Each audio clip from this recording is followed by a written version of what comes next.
Fala galera, beleza? Mais um vídeo pro canal. Meu nome é Emerson Bastos, do canal Sobre o Mundo.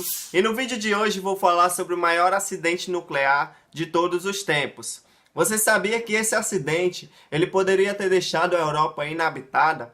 Conheça um pouco da história de Chernobyl. Entenda o que de fato aconteceu naquele lugar e as consequências que têm sido geradas durante todos esses anos. Peço que você assista esse vídeo até o final, conheça essa história e se você é novo por aqui, seja muito bem-vindo. Não se esqueça de se inscrever no canal, deixa o like logo no início para você não esquecer e ativa as notificações. É isso, bora pro vídeo!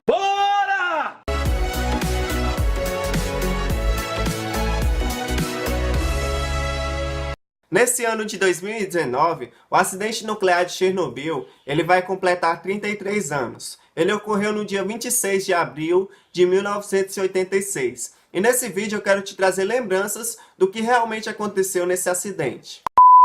O acidente de Chernobyl ele foi tão grande que ele segue sendo o mais grave de todos os tempos em perdas financeiras e perdas humanas. Ele é o primeiro acidente nuclear de nível 7. Que é considerado o mais alto nível na classificação. O único acidente que ocorreu com essa mesma magnitude aconteceu em 2011. Foi em Fukushima, no Japão, quando o tsunami seguido de um terremoto atingiram aquela cidade.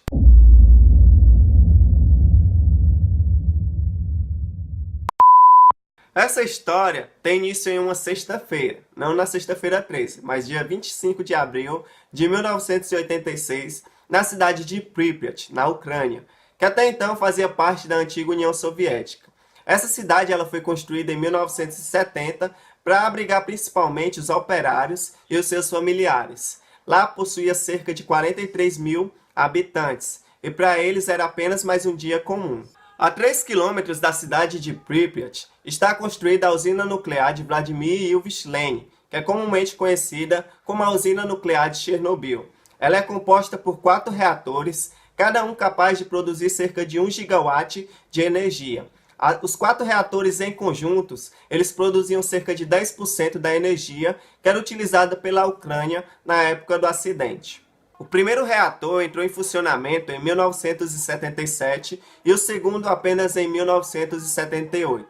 Os reatores com moderação de grafite eram do tipo RBMK, que é conhecido como o mais antigo em uso. Na Rússia, possui cerca de 11 desses reatores que ainda estão ativos. Um fato curioso é que eles já tinham esses 4 reatores, mas tinham planos para mais 2. Ou seja, 1, 2, 3 e 4 já estavam construídos e eles tinham planejamento para construir o reator de número 5 e o reator de número 6. Mas em 1989, o governo embargou as obras e esses reatores não foram construídos. Graças a Deus. Antes de acontecer o acidente nuclear de 1986, cerca de 4 anos antes, em 1982, um superaquecimento parcial no reator de número 1 deixou a usina nuclear fechada por alguns meses.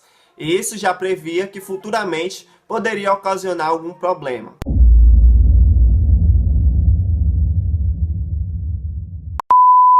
Cerca de 147 funcionários estavam trabalhando naquela madrugada, quando foi recebida uma ordem para um teste de capacidade. Inicialmente, o projeto que eles tinham era só verificar como o reator ele iria se comportar com baixos níveis de energia. Daí você já imagina o que aconteceu. A usina ela sofreu uma sobrecarga de energia, o sistema de resfriamento ele parou, ocasionando o superaquecimento do núcleo e assim ocasionando a explosão. Assim aconteceu o maior acidente nuclear de todos os tempos. O calor provocou uma explosão tão grande que destruiu o teto que pesava cerca de 1.200 toneladas, criando assim uma fumaça que chegou a cerca de 1 quilômetro de altura. Essa fumaça ia com radiação, urânio e grafite, assim se espalhando ao redor da usina. Aqueles funcionários que estavam trabalhando naquela madrugada, sem ter nenhum instrumento para medir a radiação, não sabiam o perigo que eles estavam correndo.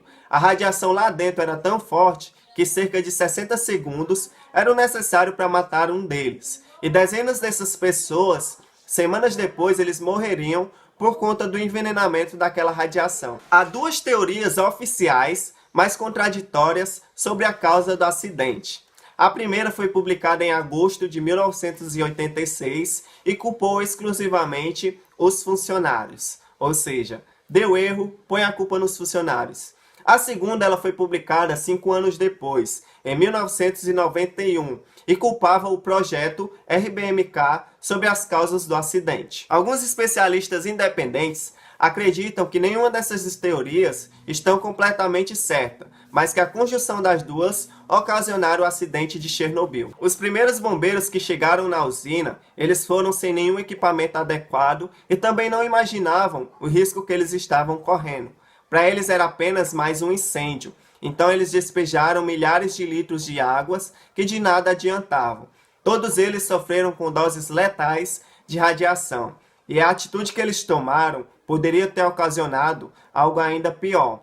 Logo a logo eu vou te explicar. 2 daqueles bombeiros morreram logo naquela noite, e os 28 morreram nos meses seguintes. Essas foram as primeiras vítimas de Chernobyl. Em termos comparativos, o material radioativo que foi liberado, ele era assustador. Acredita-se que uma pessoa ela possa absorver cerca de 2 röntgens por ano, mas se chegar a 400 röntgens, isso pode se tornar letal. Naquele primeiro dia, as pessoas da cidade de Pripyat, elas receberam uma dose de cerca de 50 vezes maior do que a considerada inofensiva. Se continuasse nesse ritmo, em apenas 4 dias, todas elas teriam morrido. Nas primeiras 24 horas, logo após o acidente, as pessoas ainda não tinham sido evacuadas da cidade. Elas nem sabiam o que realmente tinha acontecido. Elas viam soldados andando com máscaras, mas não entendiam o real motivo.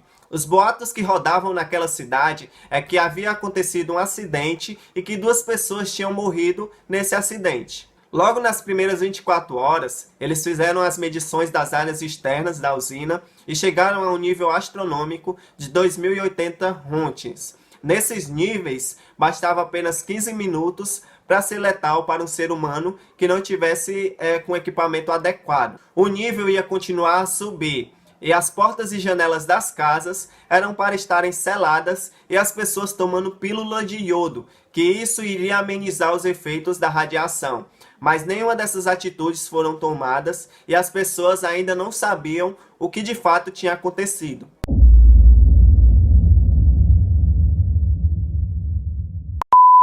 A princípio, a União Soviética ela queria esconder aquele acidente. Até parece que dava para esconder um acidente dessa proporção.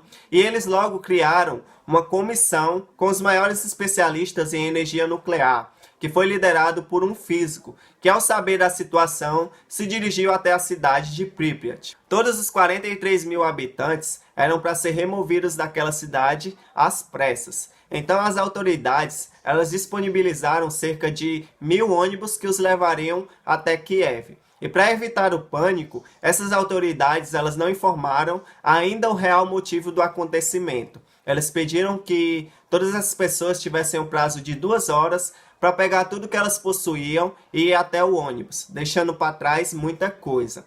Tem uma história de um idoso que ele não quis sair daquela cidade e ele foi deixado para trás. E alguns dias depois ele foi encontrado sem vida. A União Soviética ela só foi admitir realmente o acidente logo depois de 2 dias, porque outros países descobriram.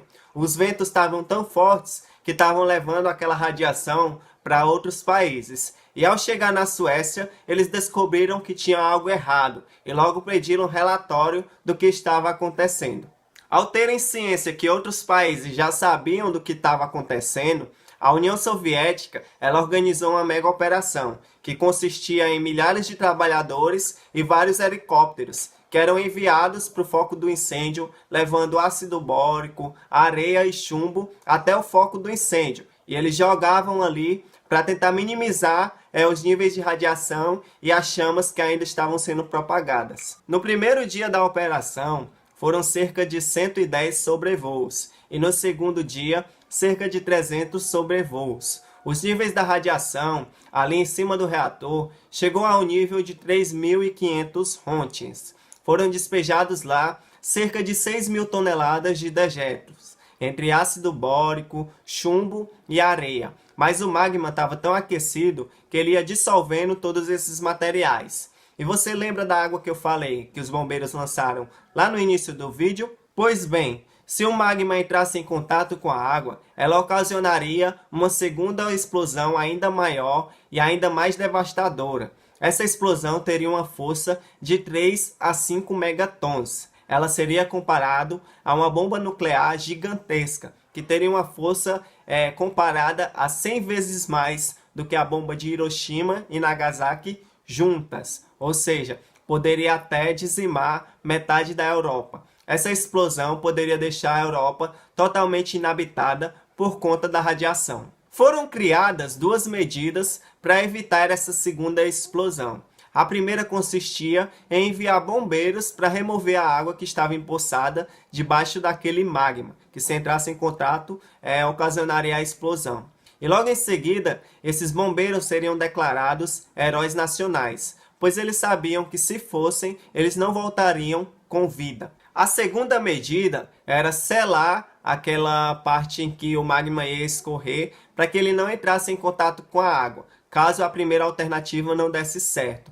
Eu sei que cerca de 2.400 toneladas de chumbo foram jogadas ali para evitar essa segunda explosão. Para conter a radiação, eles tiveram que criar uma medida provisória. Eles criaram uma espécie de sarcófago, ainda no ano de 1986. Esse sarcófago serviria para selar aquela área e evitar que a radiação ela pudesse se espalhar. Ela tinha uma duração de cerca de 20 a 30 anos. Se a gente calcular até o ano de 2019, ele já teria vencido. Mas no ano de 2016, foi colocado outro sarcófago em cima para poder selar aquele antigo e ele tem uma duração de cerca de 100 anos.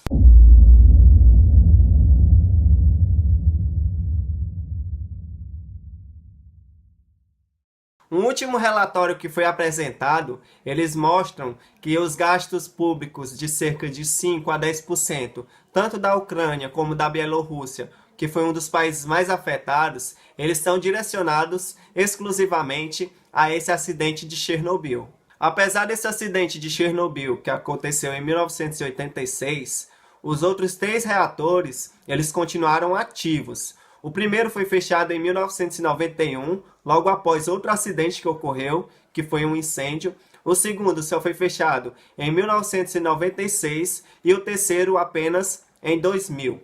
Estima-se que esse reator de número 4, onde ocorreu o acidente de Chernobyl, ele possa perdurar com níveis elevados de radiação durante os próximos 1000 anos. Apesar de todos esses esforços que eles tentam para minimizar os efeitos da radiação, as pessoas que sofreram alto índice de radiação, elas vão levar muitas enfermidades durante muito tempo.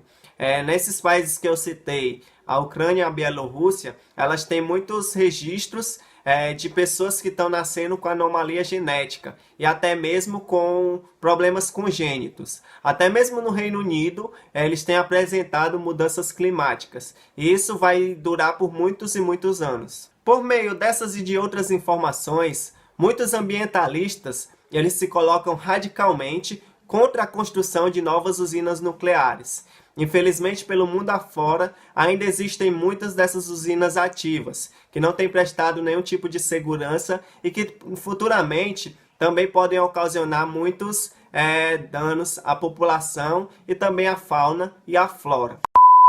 Então é isso, galera. Muito obrigado a você que acompanhou o vídeo até o final. Não se esquece de deixar o seu like. Se você ainda não se inscreveu, se inscreve aqui no canal. Deixa no comentário o que você achou desse vídeo, ele foi um pouco diferente, e deixa também novas sugestões de temas. Assiste também os vídeos antigos que vão estar aqui. É isso, valeu!